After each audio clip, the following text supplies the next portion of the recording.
Captain Jake Morrison sat in his command chair, watching the stars through the main viewing screen of the USS Horizon. The ship was not big or powerful, like the military vessels that protected Earth. It was a research ship built for exploring and finding valuable minerals in space. Jake had been captain for 3 years and loved his job even though some people thought it was boring. The Horizon carried 53 people, including scientists who studied rocks in space, miners who knew how to dig up valuable things, and a small group of security guards led by Lieutenant Amanda Clark. Most days were quiet as they traveled from one star system to another, looking for asteroids that might contain rare metals or crystals that Earth needed. Today, they were in the Kepler 442 system, checking out some asteroids that looked promising. On their long-range scanners, Dr. Lisa Grant was the chief science officer, and she was very good at her job. She spent most of her time looking at computer screens full of data about space rocks and energy readings. Jake trusted her completely, because she had found more valuable deposits than any other scientist in the fleet. "Captain, I am picking up something strange," Lisa said from her station. Her voice sounded excited, which was unusual, because she was normally very calm and serious about her work. Jake turned his chair to look at her screens, which were showing colorful waves and patterns he did not understand. "What kind of strange, Lisa?" Jake asked, walking over to see what had caught her attention. The other crew members on the bridge also looked interested, because Lisa did not get excited about normal things. "There are energy readings coming from that area over there." Lisa pointed to a section of space that looked empty to Jake. "The signatures are not like anything we have seen before. They are definitely artificial, but not from any human technology I know about." Jake studied the readings on her screen. The patterns were indeed very different from the usual energy they detected from ships or space stations. These signals seemed to pulse in complex rhythms, like they were trying to communicate something important. "Could it be a ship from another species?" Jake asked. Humans had met a few alien races during their expansion into space, but most contact had been peaceful trading relationships. The idea of finding unknown aliens was both exciting and worrying. "I do not think so, Captain. The energy is too stable, and it has been broadcasting the same pattern for what looks like a very long time. Maybe years or even longer," Lisa said as she adjusted her instruments to get a better reading. Chief Security Officer Amanda Clark stepped forward from her position near the back of the bridge. She was a tall woman with short brown hair who always stayed alert for possible dangers. "Captain, should we report this to Earth Command before investigating? Protocol says we should get permission before approaching unknown alien technology." Jake thought about this carefully.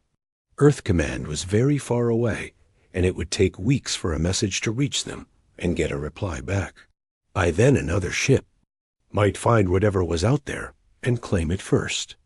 On the other hand, Amanda was right about following proper procedures when dealing with unknown aliens. "How far away is the source of these signals?" Jake asked Lisa. "About 6 hours at normal speed, Captain. It appears to be near a large asteroid, but the readings suggest something much bigger than a rock." Jake made his decision. "Set course for the energy source, but keep our shields up and weapons ready just in case. Amanda, make sure your security team is prepared for anything unusual. Lisa, keep monitoring those signals and let me know if they change in any way." The USS Horizon changed direction and began moving toward the mysterious energy source. Jake ordered all department heads to meet in the main conference room to discuss what they might find. Dr. Peter Hayes, who was their language expert, joined Lisa and Amanda around the large table. "What do you think we are looking at, people?" Jake asked the group. Peter spoke first. "If these are communication signals like Lisa thinks, then whoever sent them wanted someone to find them. The patterns are too regular to be natural phenomena and too complex to be simple navigation beacons." "That is what worries me," Amanda said. Why would aliens leave signals broadcasting in empty space unless they wanted to attract attention? It could be a trap. Lisa shook her head. The energy readings do not suggest weapons or defensive systems. This looks more like a research station, or maybe a monitoring post. Something designed to observe and record rather than fight. As they got closer to the source, the mystery deepened. What they had thought was an asteroid turned out to be a massive artificial structure, unlike anything humans had ever built. It was at least 10 times bigger than their ship, with strange curves and angles that seemed to follow no design pattern they recognized. My sensors show the structure is very old, Captain, Lisa reported from the bridge. The materials are something I cannot identify, but they have been exposed to space radiation for thousands of years at minimum. Jake stared at the alien station through the viewing screen. It was dark, except for a few small lights that blinked in the same pattern Lisa had detected earlier. No ships were docked to it, and there were no signs of recent activity. Any response to our standard greeting messages? Jake asked the communications officer, Lieutenant Sam Parker. Nothing, Captain. I have tried every frequency and language protocol. We know, but the station is not answering our calls. Amanda checked her security readings. No weapons targeting us and no movement from the station. It looks completely dead, except for those signal broadcasts. Jake made another difficult decision. Prepare a shuttle team. I want to board that station and find out what it is. Amanda, you will lead security. Lisa and Peter come with us to analyze whatever we find inside. Captain, that could be very dangerous, Amanda warned.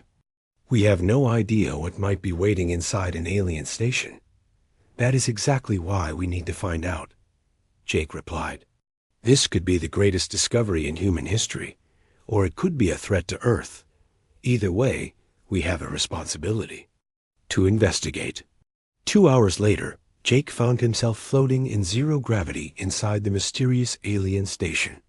Their cutting tools had easily opened what appeared to be an airlock, and the atmosphere inside was breathable though stale. Emergency lights had activated when they entered, showing corridors that stretched in multiple directions.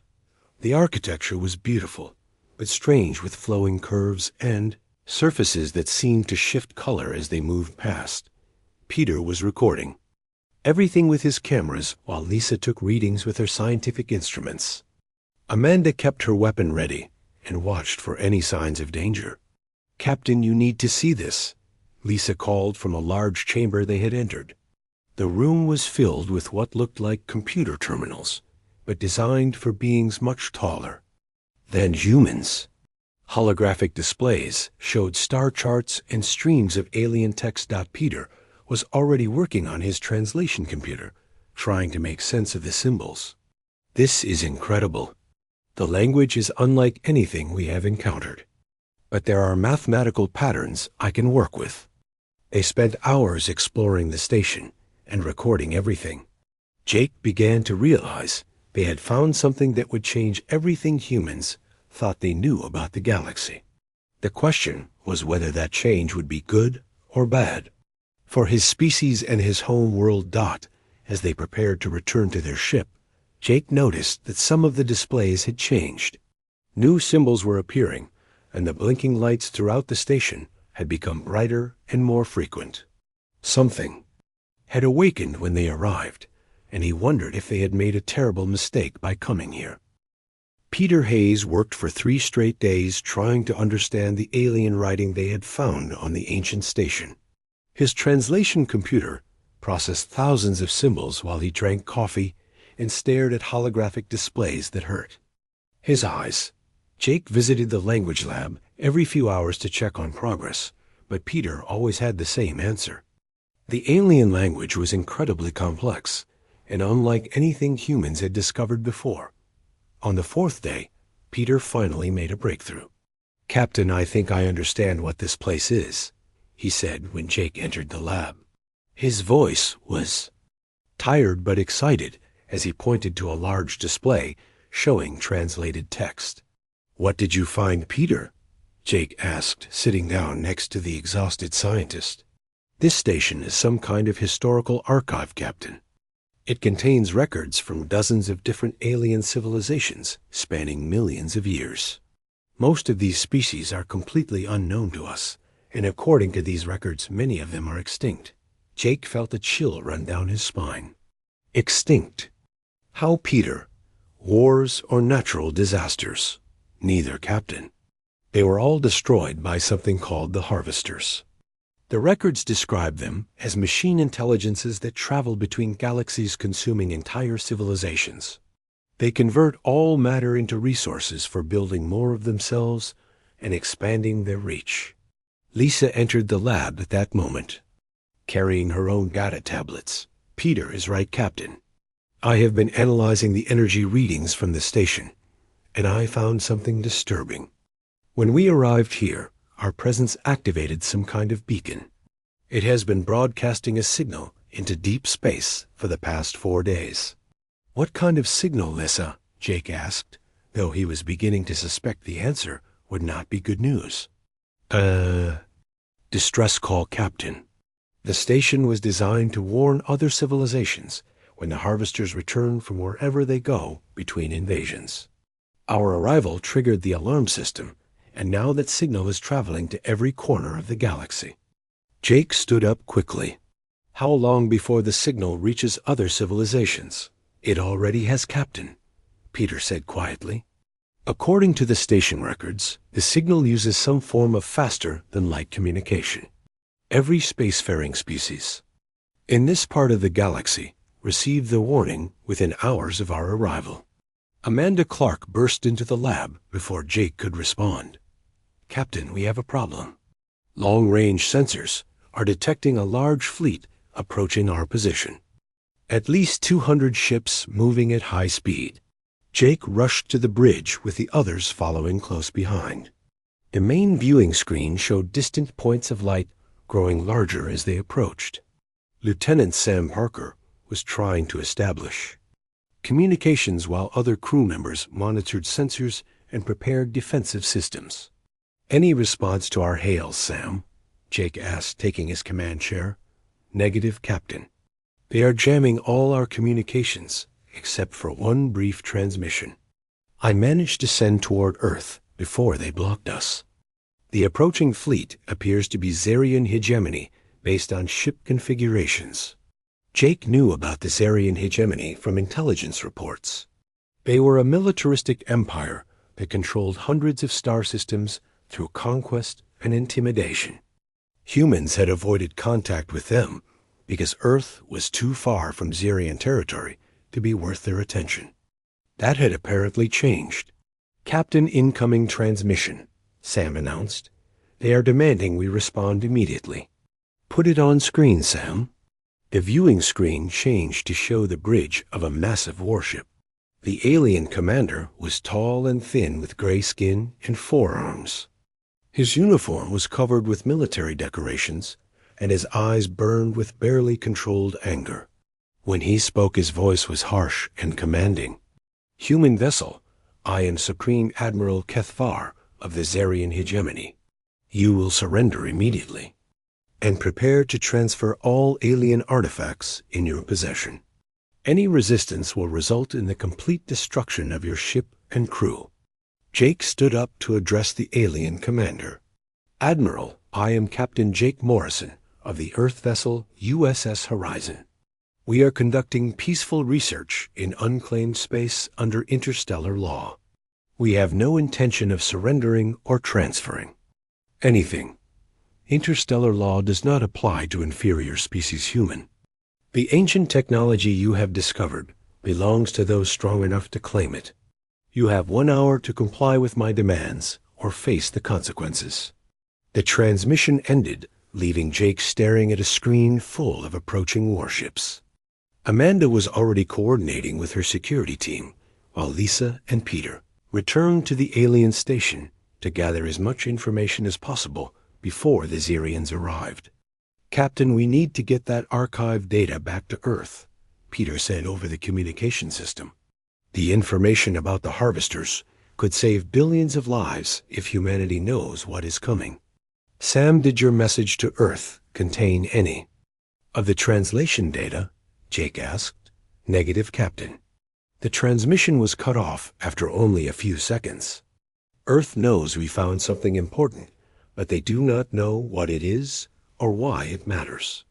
Jake realized he was facing an impossible choice. If he surrendered the alien technology to the Xerians, they would use it for conquest and war. If he refused to surrender, they would destroy his ship and crew. Either way, the galaxy would remain ignorant of the Harvester threat until it was too late to prepare defenses. Amanda, what are our chances against the Xerian fleet? Jake asked, though. He already knew the answer. Practically zero, Captain. We have one small research ship with minimal weapons. They have enough firepower to destroy entire planets. Our only advantage is that we are inside the alien station's defensive perimeter. What kind of defenses, Lisa? Jake asked over the communication link. Unknown, Captain, but the station has massive power generators and what appear to be weapon systems. The problem is, I cannot figure out how to activate them without more time to study the control systems. Jake made a decision that would haunt him for the rest of his short life. All crew return to the ship immediately. We are going to ram the alien station and destroy it along with ourselves. If we cannot keep this technology away from the Xerians, then no one can have it. Captain, wait. Peter's voice came over the communicator. I found something else in the archive. The Harvesters are not extinct like everyone thought. They are coming back, and the beacon we activated is calling them here. If we destroy the station, now we might stop the signal before they arrive. Before Jake could respond, the Xerian fleet opened fire. Massive energy beams struck the USS Horizon's shields, causing the ship to shake violently. Alarms blared throughout the vessel as systems began to fail under the devastating assault. The research ship had never been designed to withstand military weapons and was taking critical damage with every hit. Engineer Carlos Rodriguez worked frantically in the engine room, trying to keep power flowing to their shields. He had discovered that some of the alien technology from the station could be adapted to human systems, but there was no time to install it properly. He was essentially rebuilding their defenses while under attack. Shields down to 30%. Captain, Amanda reported from her station. Hull breaches on decks 4 and 6. We have lost contact with the away team at the station. Jake knew they had only minutes before their ship was destroyed. The Xerian fleet showed no mercy as they poured devastating firepower into the small human vessel. Admiral Kethvar wanted the alien technology intact, but he was clearly willing to destroy the humans to get it. Carlos, can you give me ramming? Speed. Jake called to the engine room. Affirmative, Captain, but our shields will not protect us from the station's hull. We will be destroyed on impact. That is the idea, Carlos. Better we die fighting than surrender to those monsters. The USS Horizon turned toward the ancient alien station as Jake prepared to make the ultimate sacrifice. He thought about his crew and his home world and hoped that somehow Earth would be ready when the real enemy arrived. The Xerians might win this battle, but the war for galactic survival was just beginning. As they accelerated toward the station, Jake saw something that made his heart stop. New ships were emerging from hyperspace at the edge of the system. These vessels were unlike anything he had ever seen, with geometric shapes that seemed to bend space around them. The Harvesters had heard the beacon call, and they were coming to reclaim their ancient hunting grounds. The USS Horizon struck the alien station with tremendous force, creating an explosion that lit up the entire star system. Jake Morrison died instantly, along with most of his crew, but their sacrifice accomplished something unexpected. The destruction of the ancient archive created a massive shockwave that traveled through subspace, disabling every ship within millions of kilometers. Admiral Kethvar watched in horror as his mighty fleet lost power and began drifting helplessly through space. The explosion had damaged critical systems throughout the Zarian Armada, leaving 200 warships vulnerable and defenseless.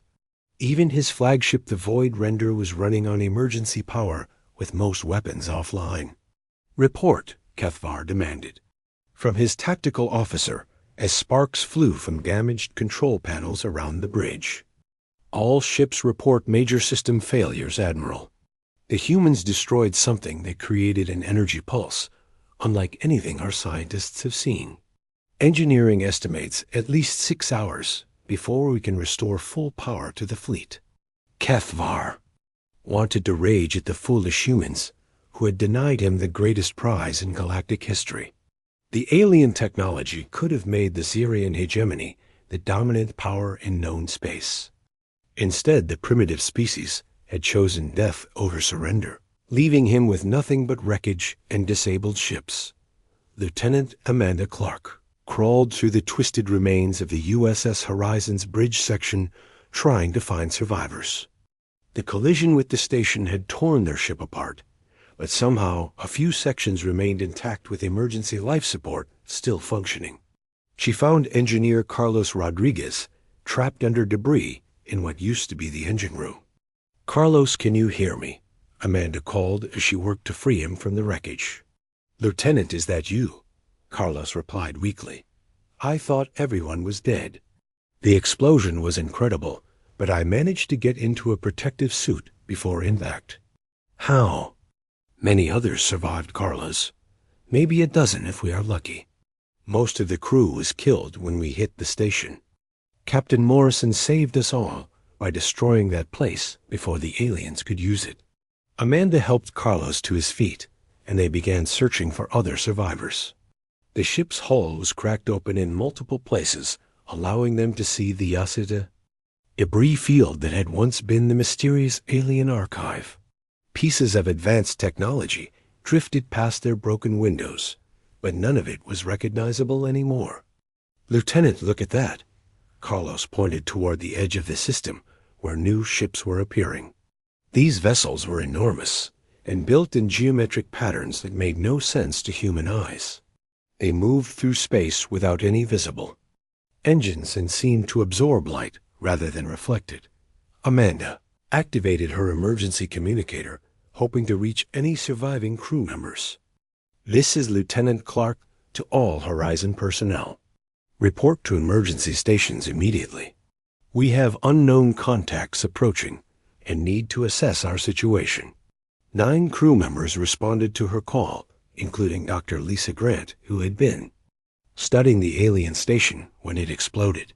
Lisa was badly injured, but still conscious and carrying a data tablet containing some of the translated archive information. "Amanda, we are in serious trouble," Lisa said as the survivors gathered in the ship's emergency shelter. "Those new ships are the Harvesters. The ancient records describe them perfectly. They are the machine intelligence that destroyed every civilization in this part of the galaxy." "How can you be sure, Lisa?" Amanda asked while trying to establish communication with the Zarian fleet. "Because they are already attacking everything in sight. Look at your sensors." Amanda checked the tactical display and saw that the geometric alien ships were systematically destroying debris from the exploded station. Their weapons were unlike anything she had ever seen, completely disintegrating matter and converting it into energy. Within minutes, they had consumed all traces of the ancient archive. The lead harvester ship turned its attention to the disabled fleets, hanging motionless in space.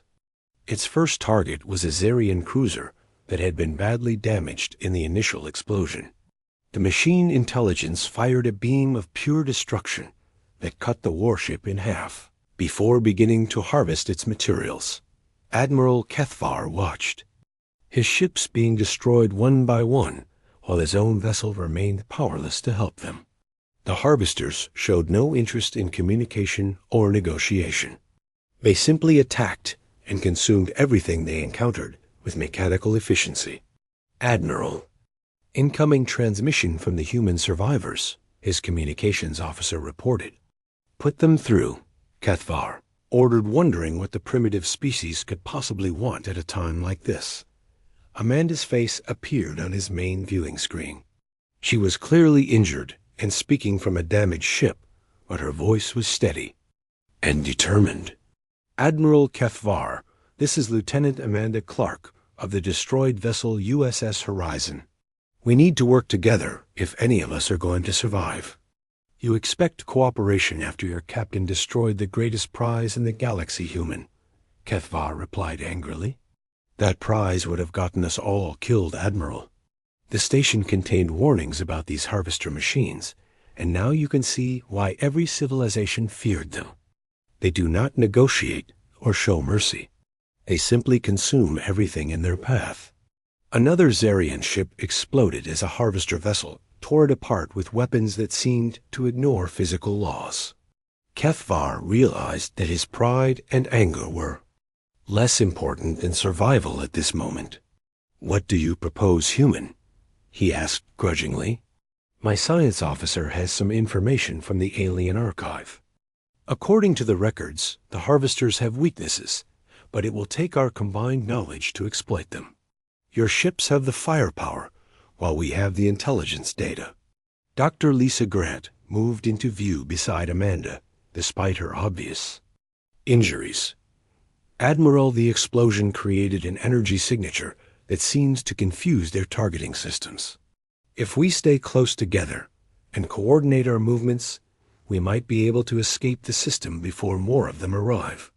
Kethvar looked at his tactical displays, showing dozens of harvester ships materializing throughout the system. His tactical officer estimated that thousands more would arrive within hours. The choice was simple: work with the humans or watch his entire fleet get consumed by ancient killing machines. Very well, Lieutenant Clark. Transmit your data to my science division, and we will coordinate our escape attempt. But understand, this alliance ends the moment we reach safety. Agreed. Admiral, we are sending the information now. The next few hours tested both species as they learned to work together against an enemy that threatened all life in the galaxy. Zarian Tactical Officer Zel Nara proved surprisingly effective at interpreting human data, while Amanda coordinated between the two fleets using her knowledge of both military tactics and alien technology. The joint fleet moved slowly through the debris field, trying to avoid detection by the growing number of harvester ships. Each vessel stayed close to others, creating a combined energy signature that masked their individual locations. It was a desperate plan, but their only hope for survival. Carlos Rodriguez had managed to restore partial power to the Horizon's remaining sections and was sharing engineering data with Zarian technicians. Despite their species being enemies hours earlier, the humans and aliens found common ground in their desire to live through this nightmare. Lieutenant, we have a problem, Lisa reported from her medical bed, where she continued analyzing the alien data. The harvesters are not just random killing machines. They are systematically converting matter in this system into raw materials for building more ships. This is how they expand across galaxies. Amanda checked her sensors and saw that Lisa was correct. The geometric alien vessels were harvesting asteroids and even small planets to create new harvesters. The invasion force was growing larger every hour as more materials were processed into additional machines. Admiral Kethvar, we need to leave this system immediately, Amanda transmitted to the Zarian flagship. The enemy is building new ships faster than we can count them. Soon there will be too many to avoid. Understood, Lieutenant. All ships prepare for hyperspace. Jump on my command. We will regroup at the edge of hegemony space and decide our next course of action. The combined fleet of human survivors and Zarion warships successfully escaped the Kepler 442 system just as massive numbers of harvester reinforcements arrived. They had witnessed the beginning of a new galactic war, and both species knew that everything had changed forever. As they traveled toward Zarian space, Amanda realized that the greatest discovery in human history had become the greatest threat. The galaxy would never be safe again unless someone found a way to stop the ancient machines that had returned to finish their endless harvest of living worlds. News of the harvester return spread across the galaxy faster than anyone thought possible. Lieutenant Sam Parker's brief message burst had reached Earth before the Zarian fleet jammed their communications, and within hours, every human colony received emergency alerts. Admiral Patricia Wells sat in her office at Colonial Defense Headquarters, reading reports that seemed impossible to believe. Admiral, the message from Captain Morrison's ship contains fragmentary data about ancient alien machines called harvesters, her aide reported. Intelligence analysts believe this is connected to the massive energy surge detected in the Kepler 442 system 3 days ago. Patricia had served in the Colonial Defense Force for 20 years and had never seen anything like the reports crossing her desk. Long-range sensors were detecting unknown ship movements throughout the galaxy as dozens of species mobilized their fleets in response to the same threat. "Get me a direct line to the President immediately," Patricia ordered. "If even half of these reports are accurate, we are facing an extinction-level threat to all life in the galaxy." Within minutes, she was briefing the highest levels of human government about an enemy they had never heard of before. The President listened carefully as Patricia explained what little they knew about the harvesters and the implications for human survival. "Admiral, what are our options?" the President asked after reviewing the intelligence summary. "Very limited, sir. Our fleet consists of maybe 200 ships designed for exploration and colony defense. If these harvesters are as powerful as the reports suggest, we would need the combined forces of every spacefaring civilization to have any chance of stopping them. Then contact every species we have diplomatic relations with and propose an immediate alliance. Offer them any technology or resources they need in exchange for military cooperation." Patricia knew it would not be that simple, but she began implementing the President's orders immediately. Human diplomats were dispatched to every known alien civilization, while the Colonial Defense Force began the largest mobilization in their history. Meanwhile, in the Valdris Confederacy, the Grand Council was meeting in emergency session to discuss reports from their deep space monitoring stations. The Valdris were an ancient peaceful species that had survived for millions of years by avoiding conflicts and maintaining strict neutrality in galactic politics. Council Speaker Tarin Mol addressed the assembled representatives from 47 member worlds. "Fellow councilors, we face a threat that transcends all political boundaries and species differences. The harvesters have returned after eons of dormancy, and they will not distinguish between friend and enemy when they begin their harvest." Valdris had extensive historical records dating back over 3 million years, and some of their oldest archives contained references to the harvester invasions. Unlike most species, they understood exactly what was coming and how little time remained to prepare adequate defenses. "Speaker, what do our ancient records tell us about previous harvester invasions?" asked Representative Keladin from the mining world of Zertz Prime. "They tell us that no single species has ever survived a harvester wave alone," Taran Mol replied grimly. "The only civilizations that escaped destruction were those that formed massive alliances and shared their most advanced technologies freely. Even then, survival was never guaranteed." In the Koroth Empire, similar discussions were taking place, but with a very different tone. The Koroth were warriors who had spent centuries conquering neighboring systems through superior military technology and tactical brilliance. Emperor Vashkar saw the harvester threat as the ultimate test of his people's strength. "General Rex Nor, what is the status of our fleet mobilization?" Vashkar demanded from his throne room aboard the massive dreadnought Imperial Fist. "All battle groups are responding to recall orders, Emperor. We will have over 800 warships concentrated at the homeworld within 10 standard days. Our weapons technology is superior to any known species, and our warriors fear nothing in combat. Good, but we must also gather intelligence about this enemy. Send scouts to observe these harvesters in battle and learn their capabilities. Knowledge of the enemy is as important as courage in war. The most mysterious response came from the Ethereal Collective, a species so advanced that most civilizations thought they were myths. The Ethereals existed partially outside normal space and time, which had allowed them to survive previous harvester invasions by simply avoiding detection.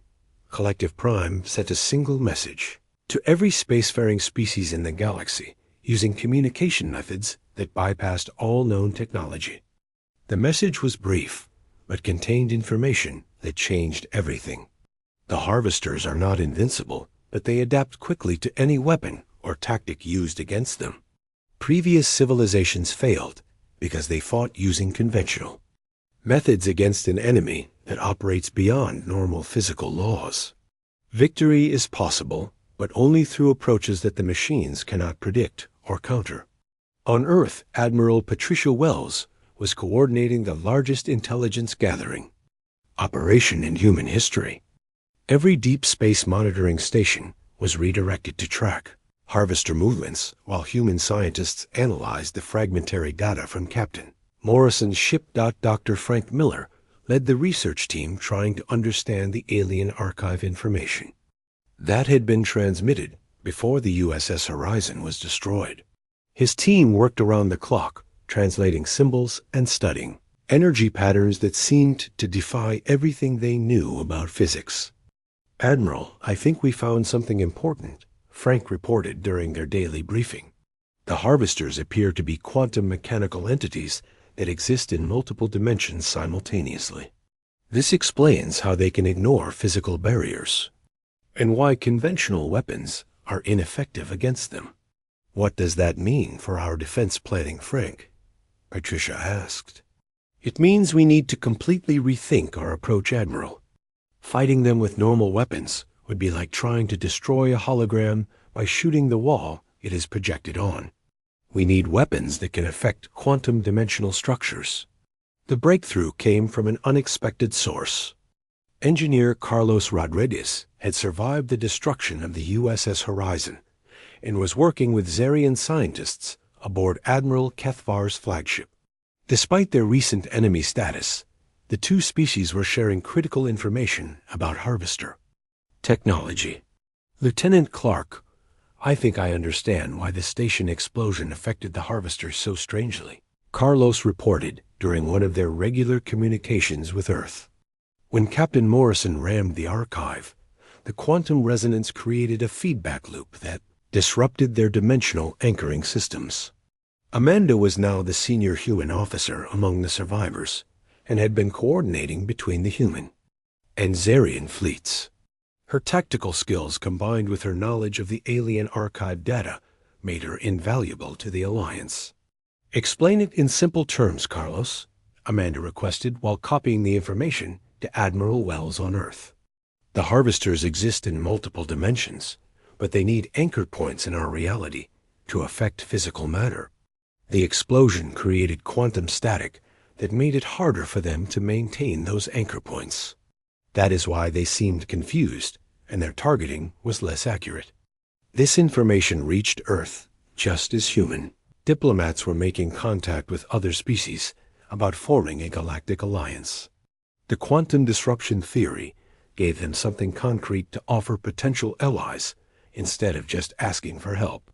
Against an unknown threat, Admiral Wells used this data to convince skeptical alien governments that humans could contribute valuable intelligence to the war effort, despite their limited military capabilities. Within days, formal alliance treaties were being signed between species that had never cooperated before. The Valdris Confederacy provided their historical knowledge and advanced sensor networks. The Korath Empire contributed their powerful warships and experienced warriors. Even smaller civilizations offered specialized technologies or strategic resources to the growing coalition. But the most important development came when human neural researchers discovered something extraordinary about their own species. Dr. Sarah. Kim was studying brain scans of the USS Horizon survivors when she noticed unusual quantum resonance patterns in their neural tissue. Admiral Wells, you need to see this immediately. Sarah transmitted from her laboratory on Luna Station. Human brains appear to have natural quantum entanglement, properties that allow direct interface with multidimensional technologies. This could be why engineer Rodriguez was able to adapt the alien system so quickly. Patricia studied the data with growing excitement and horror. If humans could naturally interface with quantum dimensional technology, they might be the key to defeating the harvesters. But it also meant her species would be on the front lines of the most dangerous war in galactic history. Sarah, what are the implications for our defense planning? Patricia asked. It means humans will be essential for operating the advanced weapon systems needed to fight the harvesters, Admiral. Our people can interface with technologies that other species cannot even understand. We are not just joining this war, we are going to be leading it. As reports reached Earth of more harvester fleets emerging throughout the galaxy, Patricia realized that everything had changed for humanity. The final battle for galactic survival began in the Centaurus sector where 47 different species had assembled the largest fleet in known history. Admiral Patricia Wells commanded the human contingent from the newly commissioned battleship USS Defiance, while Admiral Kefvar led the reformed Zarian forces from his repaired flagship Redemption's Edge.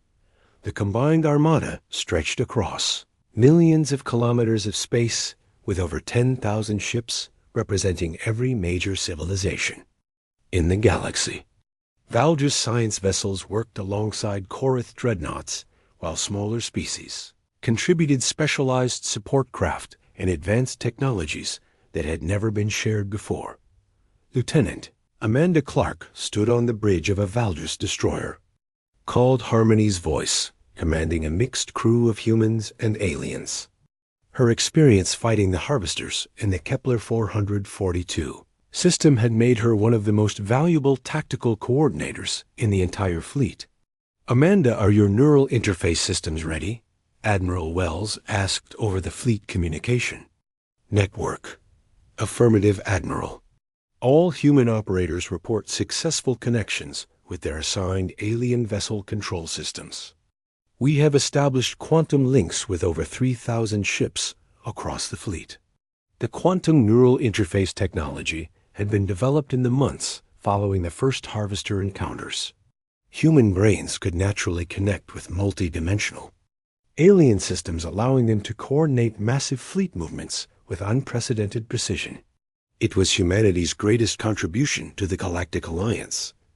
Engineer Carlos Rodriguez worked frantically in the USS Defiance's engineering section, making final adjustments to the ancient defense platforms they had discovered hidden throughout the sector.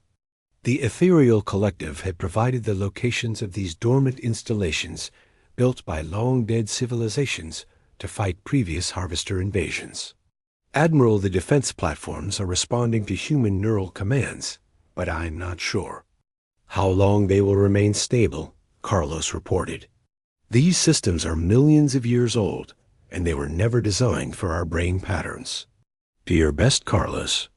We will not get another chance like this, Patricia replied while studying tactical displays showing the approaching harvester fleet. The enemy armada was beyond anything the galaxy had ever seen, with geometric ships that seemed to stretch into dimensions the human eye could not properly perceive. Intelligence estimates suggested over 50,000 harvester vessels were converging on the Centaurus sector to eliminate the Allied resistance. Dr. Lisa Grant had survived her injuries from the USS Horizon disaster and was now serving as the fleet's chief science advisor aboard a Korath battlecruiser. Her analysis of the alien archive data had revealed critical weaknesses in harvester technology that might be exploited if the timing was perfect. All ships, this is Dr. Grant with final tactical updates, she broadcast to the entire fleet. The harvesters will attempt to establish quantum anchor points in our reality before attacking. If we can disrupt those anchors during the formation process, their weapons will be significantly less effective. The first harvester ships began materializing at the edge of the sector as dimensional rifts tore open in spacetime. The geometric vessels emerged like nightmares from another universe, with weapons that bent the laws of physics and armor that seemed to exist in multiple realities simultaneously. All human neural operators prepare for Coordination Protocol 7, Amanda commanded from her position. Around the fleet, thousands of human minds linked with alien technologies, creating a unified consciousness that could respond faster than any individual captain. The Allied fleet moved as one organism with human neural coordination, allowing impossible maneuvers that confused the harvester targeting systems. Valdra's ships provided sensor data, while Korath vessels delivered devastating firepower, and smaller craft performed precision strikes against critical enemy systems. The battle began badly for the Alliance forces, with entire squadrons vanishing under harvester weapons that completely disintegrated matter at the quantum level. The enemy's adaptive capabilities meant that any successful tactic worked only once, before being countered by their machine intelligence. Admiral Kethvar watched his reformed fleet fight alongside former enemies against a threat that made their previous conflicts seem insignificant. Zarian warriors fought with desperate courage, knowing that failure meant the extinction of every living world in the galaxy. Redemption's edge to all Allied vessels, Kethvar transmitted as his ship took heavy damage from harvester beams. We must hold our positions until the defense platforms are activated. Every minute we delay them saves billions of lives. The tide of battle changed when Carlos Rodriguez successfully activated the first ancient defense platform. The massive installation emerged from quantum concealment and began firing weapons of incredible power at the harvester fleet. Its technology was so advanced that even the adaptive enemy machines could not immediately counter it. Platform activation successful, Carlos reported, as more ancient installations came online throughout the sector. I count over 200 defensive systems responding to human neural commands. Whatever civilization built these things, they knew how to fight the harvesters. The activated platforms provided the Alliance fleet with the firepower needed to engage the enemy on equal terms, but the battle was far from over. More harvester reinforcements continued pouring through dimensional rifts as the machine intelligence committed everything to destroying the unexpected resistance. Captain Jake Morrison had somehow survived the destruction of the USS Horizon and was being kept alive in the medical bay of the USS Defiance through advanced alien technology. His brain patterns had been permanently altered by exposure to the quantum explosion, but this damage allowed him to interface with harvester systems in ways no other human could achieve. Admiral Wells, I can access their command network. Jake transmitted weekly from his medical bed. The quantum feedback from our station collision left me partially connected to their dimensional matrix. I can disrupt their coordination systems, but it will kill me. Patricia faced the hardest decision of her career as she looked at her former colleague who had already sacrificed everything for the galaxy. Jake was dying from his injuries, but his unique neural patterns might be the key to victory. Jake, are you certain this will work? She asked quietly. Nothing is certain, Admiral, but their command structure depends on quantum entanglement across multiple dimensions. If I overload my neural patterns while connected to their network, the feedback should cascade through their entire fleet. Around them, the battle raged as thousands of ships from dozens of species fought desperately against an enemy that had destroyed galaxies. Human neural operators were pushing their abilities beyond safe limits to maintain coordination, while alien crews provided the weapons and courage needed to continue fighting. Amanda Clark coordinated the final phase of the battle from her position aboard the Valdris destroyer. Her tactical genius, combined with human neural interface capabilities, allowed the Allied fleet to exploit every weakness in the harvester formation. All ships prepare for final assault. Amanda commanded as Jake Morrison made his ultimate sacrifice. Human neural operators, overload your connections on my mark. We are going to hit them with everything we have while their command network is disrupted. Jake's neural patterns exploded across the quantum dimensions as his consciousness merged with the Harvester command metrics. The feedback cascade disabled coordination systems throughout the enemy fleet, leaving individual machines vulnerable to concentrated fire from the Allied armada. The battle reached its climax as every weapon in the sector fired simultaneously at the confused Harvester vessels. Ancient defense platforms unleashed energies that had been stored for millions of years, while Allied ships coordinated through human neural networks to deliver devastating combined strikes. The surviving Harvester ships began retreating through dimensional rifts as their invasion force collapsed under the unprecedented resistance. For the first time in galactic history, the ancient machines had been not just defeated, but driven away by the combined forces of living civilizations. Admiral Wells stood on the bridge of the USS Defiance, watching the last enemy vessels disappear into whatever dimension they came from. The victory had cost terrible losses, with over half the Allied fleet destroyed and billions of casualties across dozens of worlds. Admiral, incoming transmission from Earth, her communications officer reported. President's face appeared on the main screen, showing a mixture of grief and pride. Admiral Wells, the entire galaxy owes humanity an enormous debt. Captain Morrison's sacrifice and your people's courage have saved every living world from extinction. Patricia looked around her bridge at the surviving crew members who had fought beyond their limits to achieve the impossible. Lieutenant Clark was receiving medical treatment for neural burnout, while Engineer Rodriguez collapsed from exhaustion after maintaining the defense platforms throughout the battle. Mr. President, we could not have won this alone. Every species in the galaxy contributed to this victory, and many of them paid a higher price than we did. The important thing is that the Harvesters are gone and our worlds are safe. The aftermath of the Great Battle marked the beginning of a new age in galactic civilization.